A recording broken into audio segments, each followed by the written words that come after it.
ಎಲ್ಲರಿಗೂ ನಮಸ್ಕಾರ. ನಾನು ನಿಮ್ಮ ಪ್ರಿಯ ತೇಜು. ಈ ದಿನ ನಾನು 6ನೇ ತರಗತಿ 2ನೇ ಪಾಠವಾದ ನಮ್ಮ ಕರ್ನಾಟಕ ಇದರ ಅಭ್ಯಾಸಗಳನ್ನು ಬಿಡಿಸ್ತಾ ಇದ್ದೀನಿ.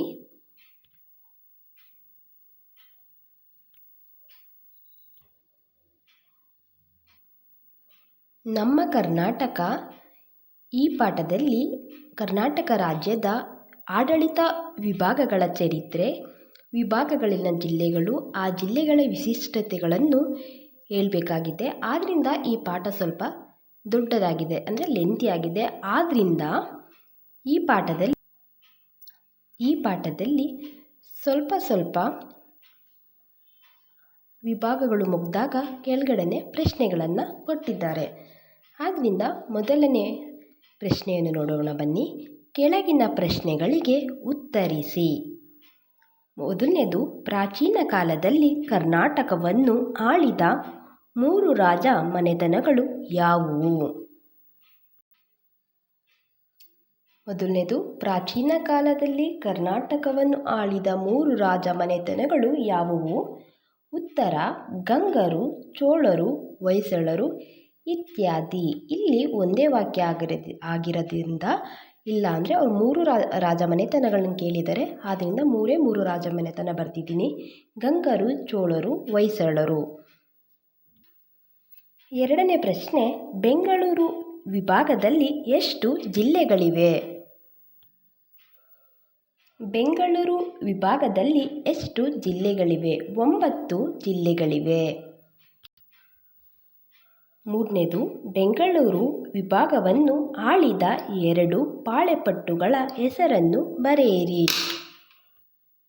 ಬೆಂಗಳೂರು ವಿಭಾಗವನ್ನು ಆಳಿದ 2 ಪಾಳೆಪಟ್ಟುಗಳ ಹೆಸರನ್ನು ಬರೆಯಿರಿ.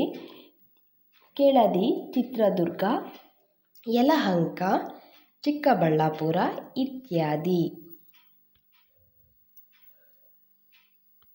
ನಂತರ ಇನ್ನೊಂದು ಪಾಠ ಬಂದರೆ ಕೆಳಗಿನ ಪ್ರಶ್ನೆಗಳಿಗೆ ಉತ್ತರಿಸಿ.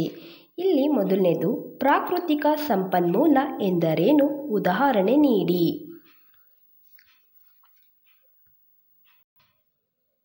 ಪ್ರಾಕೃತಿಕ ಸಂಪನ್ಮೂಲ ಎಂದರೇನು? ಉದಾಹರಣೆ ನೀಡಿ. ಪ್ರಕೃತಿದತ್ತವಾದ ಸಂಗತಿಗಳನ್ನು ಪ್ರಾಕೃತಿಕ ಸಂಪನ್ಮೂಲ ಎನ್ನುವರು. ಉದಾಹರಣೆಗೆ ನದಿ, ಕಾಡು, ಕಣಿವೆ, ಜಲಪಾತಗಳು.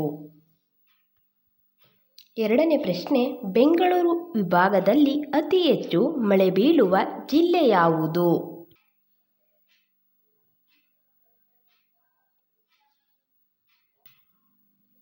ಬೆಂಗಳೂರು ವಿಭಾಗದಲ್ಲಿ ಅತಿ ಹೆಚ್ಚು ಮಳೆ ಬೀಳುವ ಜಿಲ್ಲೆ ಶಿವಮೊಗ್ಗ. ಮೂರನೇ ಪ್ರಶ್ನೆ, ಬೆಂಗಳೂರು ವಿಭಾಗದಲ್ಲಿ ಕುಡಿಯುವ ನೀರಿಗೆ ಅಭಾವ ಉಂಟಾಗಲು ಕಾರಣಗಳೇನು?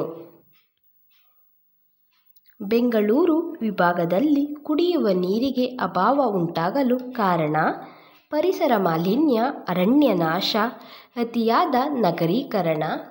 ಬೆಂಗಳೂರು ನಗರ ಜಿಲ್ಲೆಯ ಅನೇಕ ನದಿಗಳು ನಾಶದ ಅಂಚನ್ನು ತಲುಪಿವೆ. ಆದ್ದರಿಂದ ಬೆಂಗಳೂರಿನಲ್ಲಿ ಕುಡಿಯುವ ನೀರಿಗೆ ಅಭಾವ ಉಂಟಾಗಿದೆ. ನಾಲ್ಕನೇದು, ಬೆಂಗಳೂರು ವಿಭಾಗದ 2 ಜಲಪಾತಗಳ ಹೆಸರನ್ನು ಬರೆಯಿರಿ.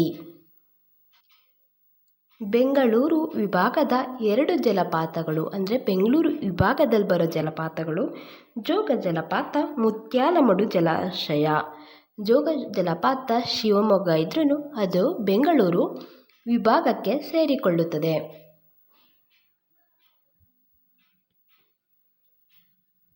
ನಂತರ ಮೂರನೇ ಪಾಠ, ಕೆಳಗಿನ ಪ್ರಶ್ನೆಗಳಿಗೆ ಉತ್ತರಿಸಿ. ಮೊದಲನೇದು, ಬನ್ನೇರುಘಟ್ಟ ರಾಷ್ಟ್ರೀಯ ಉದ್ಯಾನವನ ಯಾವ ಜಿಲ್ಲೆಯಲ್ಲಿದೆ? ಬನ್ನೇರುಘಟ್ಟ ರಾಷ್ಟ್ರೀಯ ಉದ್ಯಾನವನ ಬೆಂಗಳೂರು ಜಿಲ್ಲೆಯಲ್ಲಿದೆ. ಪ್ರಶ್ನೆ 2, ಬೆಂಗಳೂರು ವಿಭಾಗದಲ್ಲಿರುವ ಅತಿ ಎತ್ತರದ ಗುಡ್ಡದ ಹೆಸರು ಬರೆಯಿರಿ. ಬೆಂಗಳೂರು ವಿಭಾಗದಲ್ಲಿರುವ ಅತಿ ಎತ್ತರದ ಗುಡ್ಡ ಎಂದರೆ ಆಲುರಾಮೇಶ್ವರ ಗುಡ್ಡ. ಇದು ಚಿತ್ರದುರ್ಗ ಜಿಲ್ಲೆಯಲ್ಲಿ ಕಂಡುಬರುತ್ತದೆ. ಪ್ರಶ್ನೆ 3, ಬೆಂಗಳೂರು ವಿಭಾಗದಲ್ಲಿರುವ 2 ಪಕ್ಷಿಧಾಮಗಳನ್ನು ಹೆಸರನ್ನು ತಿಳಿಸಿ. ಬೆಂಗಳೂರು ವಿಭಾಗದಲ್ಲಿರುವ 2 ಪಕ್ಷಿಧಾಮಗಳು ಅಂದರೆ ಗುಡವಿ ಪಕ್ಷಿಧಾಮ, ಮಂಡಗದ್ದೆ ಪಕ್ಷಿಧಾಮ.